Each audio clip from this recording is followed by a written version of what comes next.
How you doing? Dave Nasty here at Next Level Guitar, continuing on with our journey of the pentatonics. And today what we're going to conquer is we're going to conquer some sweet licks in the open position. We're going to talk about doing some hybrid picking, and we want to make sure that we just kind of up the game a little bit. That's what we want to do. We want to do things that are a little bit outside of the norm, but something that'll challenge you and give you brain food for years. So we're going to work in our pentatonic shape in the open position. We got to outline that guy to get started. So let's go ahead and do that.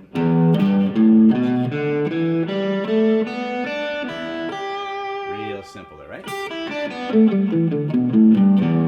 So just to be clear, right, that's the same as this dude up here. It would look the same as this. If I was to play it there, that's big and fancy. Notice there is no fret there. Right, try to get tricky. So we're going to do some licks in this position, and let's just get started. The first thing I want to do is a lick that sounds like this. Each one of these we're going to build off of. So to do this lick, I'm starting with an upstroke on my high E. I'm going to strike the D note here with a downstroke. I'm going to pull off, and then I'm going to slide from A to B and grab that D note there. Now, I like this lick because it's going to be kind of a catalyst, so to speak, to get me to do other things. And that's pretty easy. So, other fun things that you could do just immediately. I'm sliding from 2 to 4 real quickly, and I'm popping this high E string with my middle finger. And I got that nice, I can get the flat 5 here, my blues note as well. Or I could. So when I do this stuff, I like to use hybrid picking with my right hand. I think it's much easier. You get that economy of motion thing happening. And you know, that's just a fancy way of saying I don't have to move my pick that much, so I can get a lot of notes in there.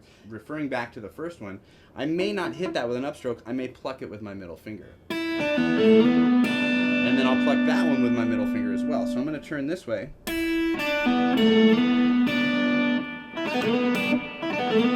Because I can get this nice back and forth kind of motion.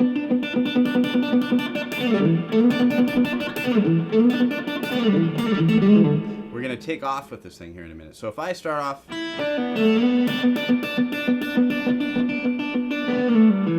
good way to get started.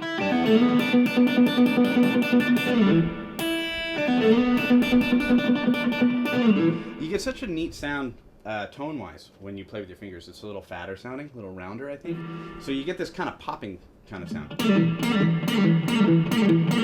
Really is achieved by muting with my right hand. Turn to the side again, so you can see that. And pulling as hard as I can to that middle finger.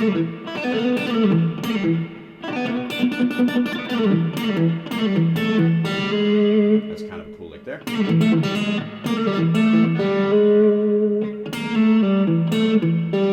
Notice I flattened my middle finger there, so I have this.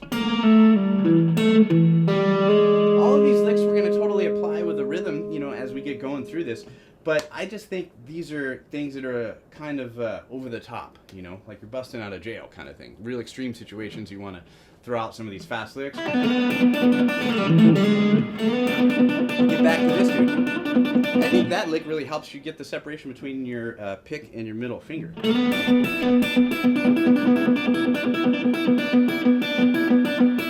So I've added a note here with my left hand. I've added the E into the mix. So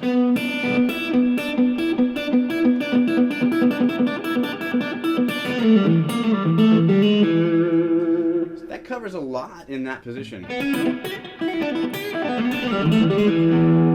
check out that one. So I'm doing on the high E string, I'm playing with the middle finger on my right hand.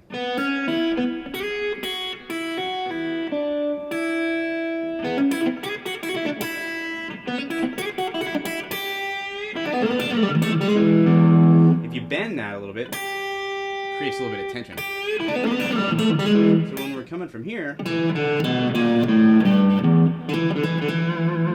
pretty traditional, but what if we go...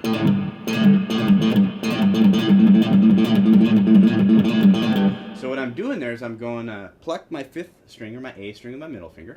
I'm going to hammer on a pull off B flat, strike G, hit the A, and then go back to the G again. And you're trying to, as quickly as you can, get that in there.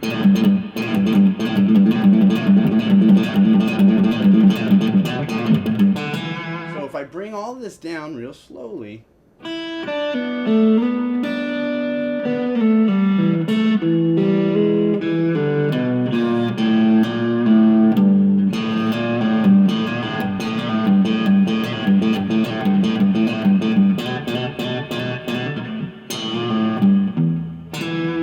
kind of a way to play around with that a little bit.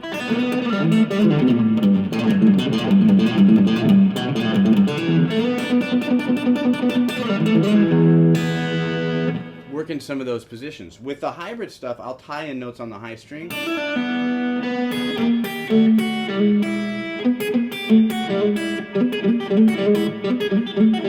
And get some neat open string stuff in there. Nice intervals, of course, for our, thinking of our E. Now with this, I'm going to strike the G string and hammer quickly to that B, and then I'm going to pluck the G sharp. And kind of work it down that way. And apply that open string on the G to every position.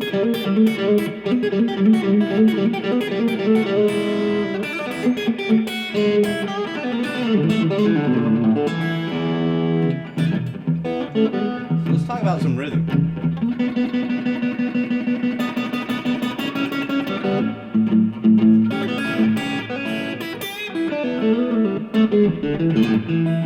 Putting these things into a rhythmical context. So what I think is good to do is you kind of get a nice driving sound off of these double stops. And when you get that sound going, now we're getting a little bit more rooted in tradition, right?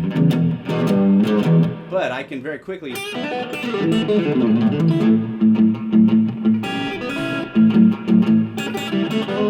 to work some of these into your playing a little bit, and it spices up those things that we hear so much and that people do a lot of, and it adds your own flavor to it. In any kind of context, just get lost in it. You don't have to do all of it, and you can do just a portion of it. It really enables you to come off with some nice sounding licks. So what I'm going to do is play some rhythmic examples of this, right? I think the biggest part of this is just trying to work into a new position and try something kind of different.